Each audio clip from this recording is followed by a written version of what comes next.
It's nice to see you. What happened to you? You're not your usual smart self. It's a long story, Laura. I've been a very foolish woman.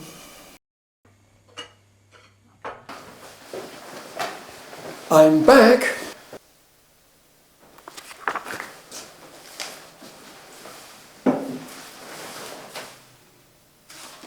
So that's it, Ralph? You've been away 2 weeks on the other side of the world and all you can say is, I'm back?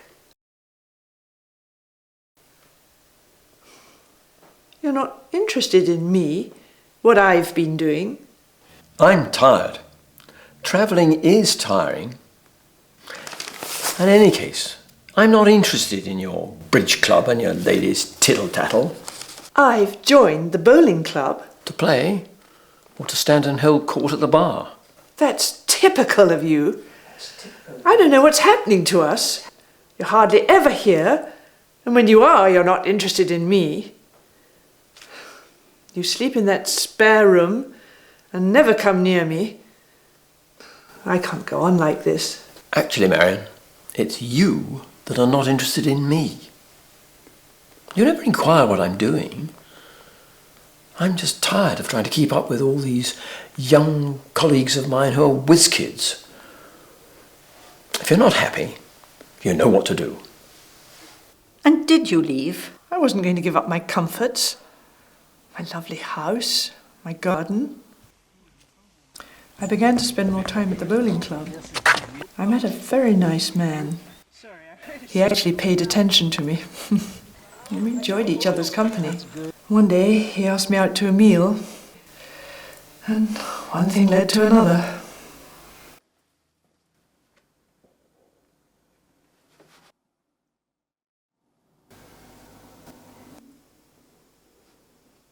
Marion, I'm really surprised at you. I felt great. I came alive again. Then, one night, Ralph came home, unexpectedly. Out! Yeah, all right. Don't come back!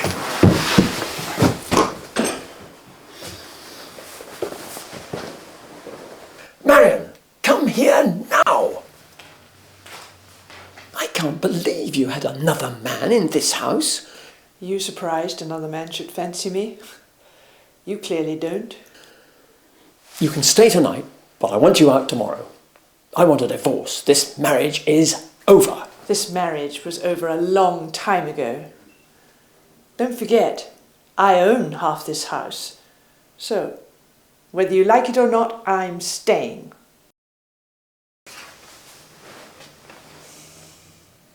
Listen, Marion, you've given me grounds for divorce. I'm going to see my solicitor first thing in the morning. And don't think you'll get any money either.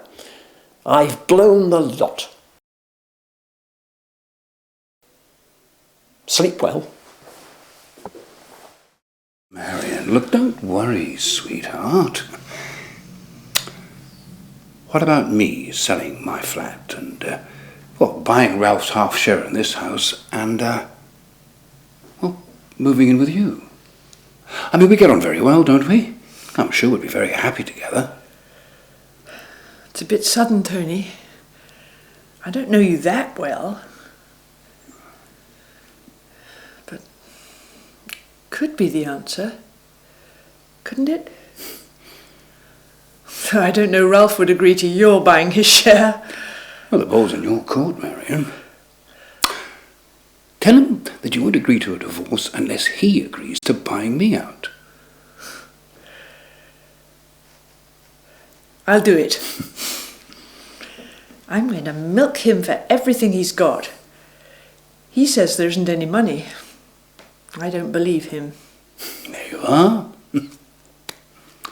That's my go. So you were divorced? Almost. Tony was right. Ralph needed the money to get somewhere to live. So it was agreed that Tony would buy half the house. And Ralph went to a tacky bedsit. However, before the divorce could come through, The solicitors could not agree on a settlement. There was an unexpected event. My great-aunt Mary died. And out of the blue, I got a letter from her solicitors telling me that she'd left me her entire estate, which, short of a few small bequests, was thought to be in the region of 335 grand.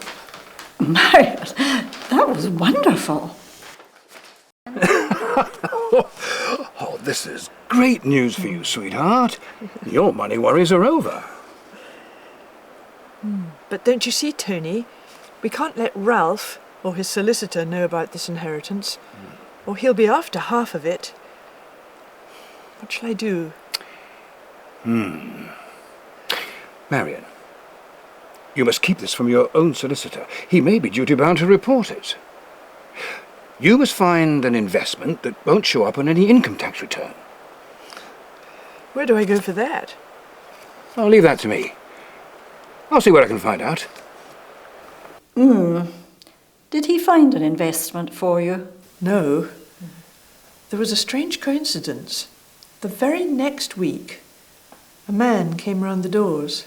I saw him. I wasn't going to open the door, but I did. My name is Patrick O'Neill. This is my card. I'm a fully qualified professional advisor. We have Edinburgh offices and we're opening up further offices throughout Scotland. If you need any help or financial help, please come and visit me. I'll bear you in mind if I ever need any financial help. Thank you. Marion, you didn't take notice of someone going round the doors. No, I'm not that daft. Well, I didn't think I was. Hi. Hi.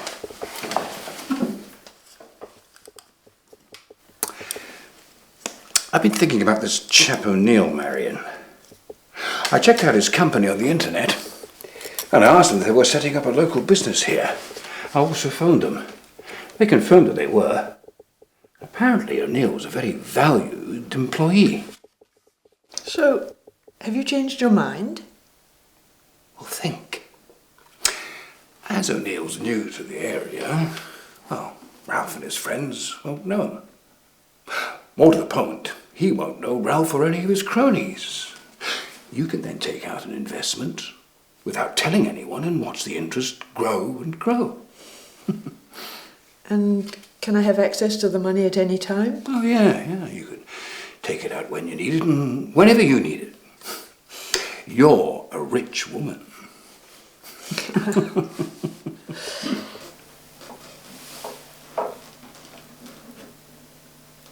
So what went wrong? Nothing at first. Everything in the garden was lovely. Tony and I had a great time. I bought a big new car. We had a couple of foreign holidays, which I paid for with the cash I'd held back. And then we decided to move house and buy one with no memories of Ralph. Tony! Tony! Help! Disaster! What is it, Marion? What's the matter? Patrick O'Neill has done a bunk and taken all my money. I've been to the solicitor. He phoned the Edinburgh office. They have no record of my investment. Patrick O'Neill left the company 2 months ago and disappeared. The solicitor phoned the police, but there's nothing they can do. Oh, sure, there's something they can do. You have your documents? They are not genuine. The whole thing has been a setup all along. Oh, I just can't believe this. Are you absolutely sure? Of course I'm sure. I don't know what's happened, I really don't. Nobody knew about the money. Except you. Did you do this to me, Tony? I love you. How can you think that about me? You were sharing your good fortune with me. I'm at my wit's end. Well, it's that O'Neill. He's a con man. He gave you false documents and then did a run-up. And it was you who persuaded me to trust him. I am sorry, Tony, but I have the feeling I can't trust you anymore. I'd like you to leave. Leave? Are you forgetting that this is my house as well as yours? I'm at my wit's end. I don't want to live in this house anymore. I don't know what I want to do. I just want to be on my own. Marion.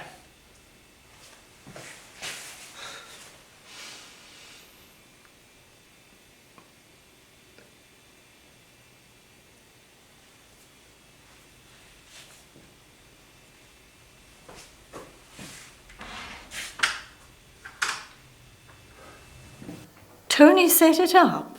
I honestly don't know. But I felt suspicious. It would always be in the back of my mind.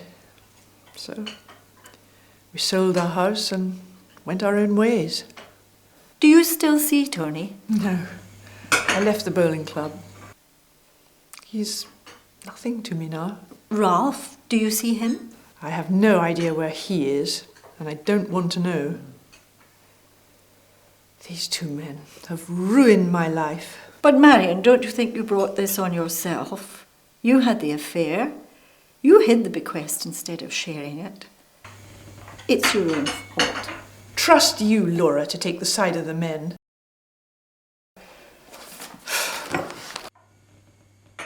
You always did fancy him, didn't you? Ralph? Yes, I did.